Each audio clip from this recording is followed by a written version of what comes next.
When most people picture the American Civil War, they imagine famous battles, legendary generals, and dramatic turning points that changed the nation forever. But there's a different question that's easy to overlook. What was it actually like to be the ordinary soldier standing in the middle of it all? Not the commanders making decisions from headquarters. Not the politicians debating strategy. The teenage recruit, the farmer, the laborer, or the immigrant who suddenly found himself carrying a rifle hundreds of miles from home. To understand the Civil War, it helps to look beyond maps and battle plans and examine the daily reality of the people who fought it. And that reality was often far harsher than many people imagine. When the Civil War began in 1861, few Americans expected it to become a 4-year struggle. Many volunteers believed they were signing up for a short adventure. Some expected to serve for only a few months before returning home as veterans of a brief conflict. Look at it this way. If your entire world had been a small farm or town, military service might have seemed exciting. For many young men, especially teenagers, enlistment offered travel, purpose, and a chance to prove themselves. This helps explain one of the most surprising facts about the war. A significant number of soldiers were not adults. Thousands of boys under military age found ways to join. Some lied about their age. Others convinced relatives to vouch for them. Documentation was limited, and recruiters were often more concerned with filling ranks than verifying birthdays. But as the war expanded, reality replaced expectation. What many thought would be a short campaign became one of the deadliest conflicts in American history. Popular culture often portrays Civil War soldiers as men driven primarily by heroic ideals and battlefield glory. The reality was more complicated. Some were motivated by patriotism. Others joined because friends and family enlisted. Economic reasons played a role as well. Community pressure mattered. Adventure mattered. And for many younger recruits, the war represented an escape from the routines of everyday life. Of course, once soldiers reached camp or entered combat, romantic ideas about warfare often disappeared quickly. The difference between expectation and reality became one of the defining experiences of the Civil War soldier. Civil War battles could be chaotic, confusing, and terrifying. Soldiers were trained to move in large formations across open ground, a tactic inherited from earlier eras. The problem was that weapons technology had improved dramatically. More accurate rifled muskets allowed defenders to strike attackers from greater distances than many military doctrines had anticipated. The result was devastating. At battles such as Gettysburg, soldiers advanced into intense gunfire while struggling to maintain formation. For officers observing from a distance, troop movements could appear orderly and courageous. For the men in those formations, the experience looked very different. Imagine standing shoulder to shoulder with hundreds of others while smoke from black powder filled the air. Visibility shrank. Commands became difficult to hear. Men around you disappeared into the haze. In many cases, soldiers had little understanding of the larger battle unfolding around them. They knew only what was happening directly in front of them. And often, that was frightening enough. When people think about war, they usually think about combat. Yet one of the most important realities of Civil War life had nothing to do with enemy fire. Disease was the war's deadliest killer. This surprises many people today. Why would disease claim more lives than combat? The answer lies in the conditions soldiers faced every day. Thousands of men lived together in crowded camps. Clean water was not always available. Understanding of germs and infection was still limited.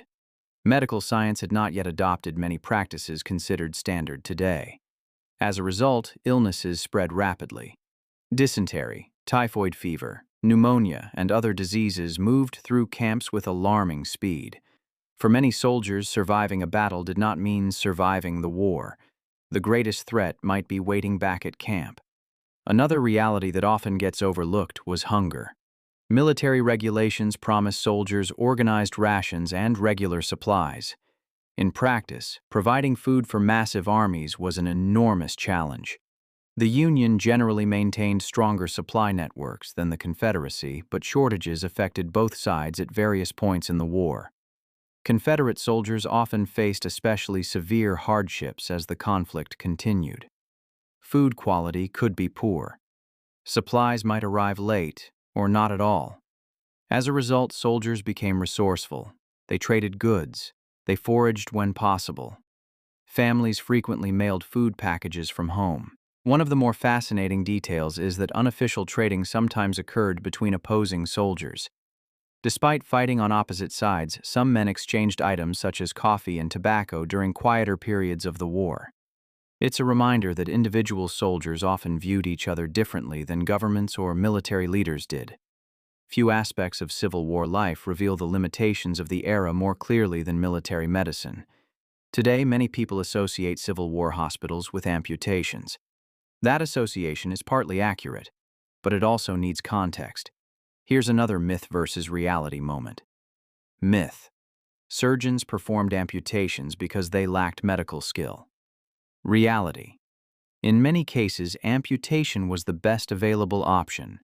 The powerful ammunition used during the war could shatter bones and cause catastrophic injuries.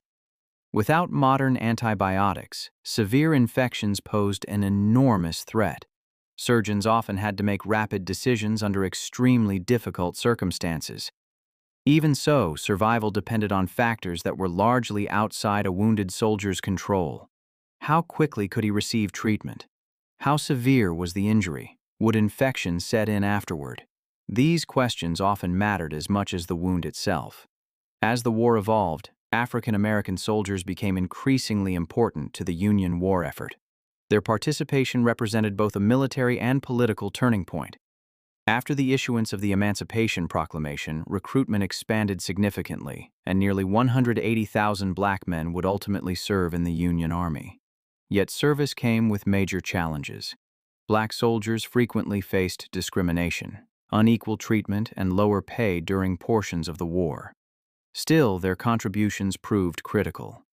Their service strengthened Union manpower, challenged assumptions about race and citizenship, and helped shape the future of the United States beyond the battlefield.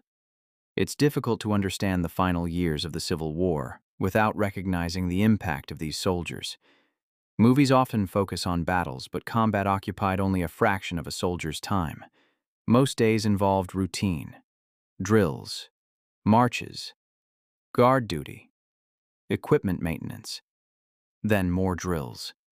Armies depended on discipline and coordination, and training consumed countless hours. Many recruits entered service with little military experience. Learning to operate effectively as part of a regiment required constant practice. But perhaps the most human activity of all was letter writing. Thousands of soldiers wrote home whenever they had the opportunity. These letters served multiple purposes. They reassured families. They preserved friendships. They provided emotional relief in a world filled with uncertainty. Reading surviving letters today reveals something fascinating. Many soldiers struggled to describe what they were experiencing. How do you explain battle to someone who has never seen one? How do you put fear, exhaustion, grief, and relief into words? For many, that proved nearly impossible. When historians discuss the Civil War, attention naturally goes to major battles and famous leaders. But the war was ultimately experienced one day at a time by millions of ordinary people. For the average soldier, military life was often defined less by dramatic charges and more by marching, waiting, hunger, illness, exhaustion, and uncertainty. It's easy to remember the battles. It's harder to remember the long stretches between them. Yet those daily struggles shaped the war just as surely as any famous engagement. And perhaps that's the most important lesson. The Civil War was not only a story of armies and governments, it was also a story of individuals trying to endure circumstances they could rarely control. So here's a question worth thinking about. If you had been a young American in 1861, without knowing how long the war would last or how devastating it would become, do you think you would have volunteered to serve or stayed home?